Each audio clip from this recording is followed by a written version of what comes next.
Hello दोस्तों, स्वागत है आपका हमारे YouTube channel Indian think tank show पर। आप सभी लोगों ने सुना होगा कि इंडिया अर्थमिस अकॉर्ड पे साइन करने जा रहा है और भारत को भविष्य में स्पेस में बहुत ज्यादा फायदा मिलेगा। व्हाइट हाउस ने ये बात बिल्कुल साफ कर दी है कि इसरो व नासा साथ मिलकर कार्य करेंगे तथा इंटरनेशनल स्पेस स्टेशन में अपना मिशन साथ में भेजेंगे। हालांकि इंटरनेशनल स्पेस स्टेशन में भारत का कोई भी रोल नहीं था, न ही हमने वहां पर कभी अपने एस्ट्रोनॉट्स भेजे हैं, मगर अब यूएसए के विशेष आग्रह करने पर भारत भी इसमें अपनी भूमिका निभाएगा। अब आप सबके मन में ये प्रश्न उठ रहा होगा कि अर्थमिस अकॉर्ड है क्या और इसका नाम इतना अजीब सा कैसे है। भारत रूस के साथ नहीं जाकर यूएसए के साथ क्यों जा रहा है और भारत को इससे क्या फायदा होने वाला है, इन सब बातों को हम लोग यहाँ पर डिटेल में समझेंगे, तो अंत तक बने रहिए। आगे बढ़ने से पहले दोस्तों चैनल को सब्सक्राइब कर लें और फॉलो कर लें, क्योंकि हम आपके लिए बहुत रिसर्च करके अपनी वीडियो बनाते हैं। सबसे पहले हम नाम के लॉजिक पे बात करें।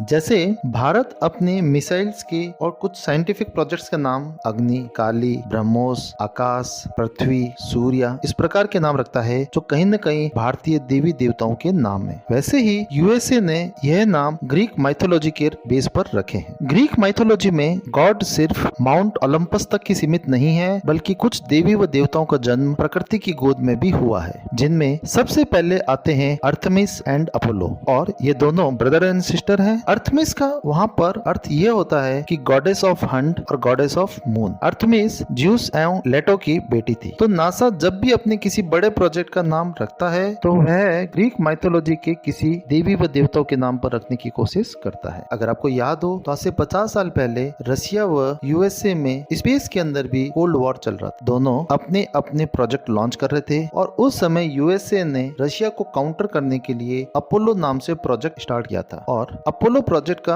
ऑब्जेक्ट यह था कि ह्यूमन को मून पर पहुंचाना है। और अपोलो प्रोजेक्ट 1961 में स्टार्ट हुआ और 1972 में एंड हुआ, जिसके अंदर अपोलो 1, अपोलो 2 ऐसे करके अपोलो 17 तक अलग अलग प्रोजेक्ट थे। और इसी के अंदर अपोलो 11 के अंदर नील आर्मस्ट्रांग मून पर पहुंचने वाले प्रथम व्यक्ति थे, जो 1969 में हुआ था। अब अपोलो व अर्थमिस जुड़वा भाई बहन थे। तो जब पहले अमेरिका ने इस प्रोजेक्ट का नाम रखना चाहा तो उसने अपोलो नाम रखा, और अब जब फीमेल भी जब मून पर जाएगी तो इसका नाम अर्थमिस अकॉर्ड रखा गया। अगर इसकी वेबसाइट भी देखोगे तो वहां पर भी ये लिखा होगा कि the twin sister of Apollo. और ये कितने कमाल की बात है कि कितने लॉजिकल तरीके से इसका नाम रखा गया है, जो आम इंसान को मालूम नहीं होता। अब आप सभी के मन में दूसरा प्रश्न ये भी उठ रहा होगा कि भारत रूस के साथ नहीं जाकर यूएसए के साथ क्यों गया, क्योंकि यहाँ पर भारत के पास 3 ऑप्शन है। फर्स्ट, भारत अपना खुद का इस प्रकार का प्रोजेक्ट लॉन्च करता, परंतु दोस्तों अभी भारत की टेक्निकल कैपेबिलिटीज इतनी नहीं है कि भारत इस प्रकार का प्रोजेक्ट अपने दम पर कर पाए, और भारत अगर करना भी चाहे तो उसे अगले 20 साल लग जाएंगे। और वैसे भी ये प्रोजेक्ट बहुत ज्यादा कॉस्टली है, लगभग $100 बिलियन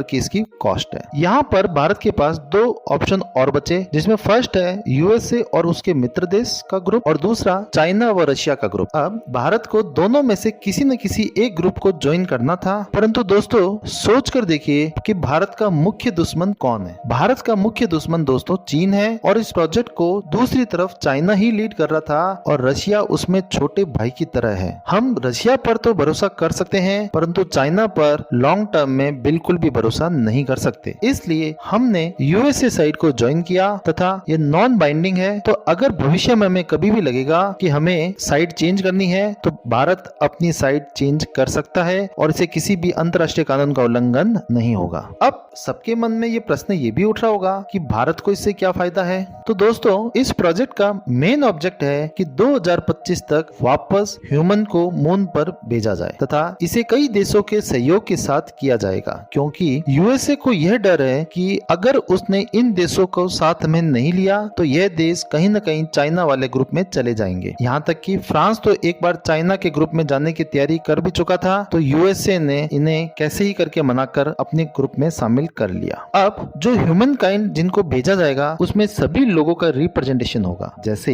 मैन भी होगा, वुमेन भी होगी, कोई व्हाइट भी होगा, कोई ब्लैक भी होगा, कोई अफ्रीकन्स भी हो गए। तो इसमें आने वाले समय में मेन रोल यूएसए व भारत का ही रहेगा। जैसे एक एस्ट्रोनॉट यूएसए का जा सकता है, एक एस्ट्रोनॉट भारत का जा सकता है, या 2 यूएसए के एस्ट्रोनॉट जा सकते हैं और एक भारत का जा सकता जाए तो कुल मिलाकर भारत को स्पेस में बहुत बड़ा फायदा होने वाला है। और यूएसए ने कहा है कि वह भविष्य में टेक्नोलॉजी के मामले में इसरो की मदद भी करेगा। तो जो कार्य भारत अपने आप करता तो उसे 20 साल लगते, परंतु अर्थमिस अकॉर्ड की सहायता से भारत टेक्नोलॉजिकल बातें सीखकर उसी टाइप के प्रोजेक्ट को अगले 10 से 12 सालों में खुद के दम पर कर लेगा। इतना मुझे भारतीय वैज्ञानिकों पर भरोसा है। क्या आपको भी इतना भरोसा है? कमेंट करके बताइएगा। इसमें और भी बहुत सारे अपडेट आते रहेंगे तो उन पर भी मैं आपको अपडेट करता रहूंगा। मिलते हैं दोस्तों अगले वीडियो में। Thank you for watching this video.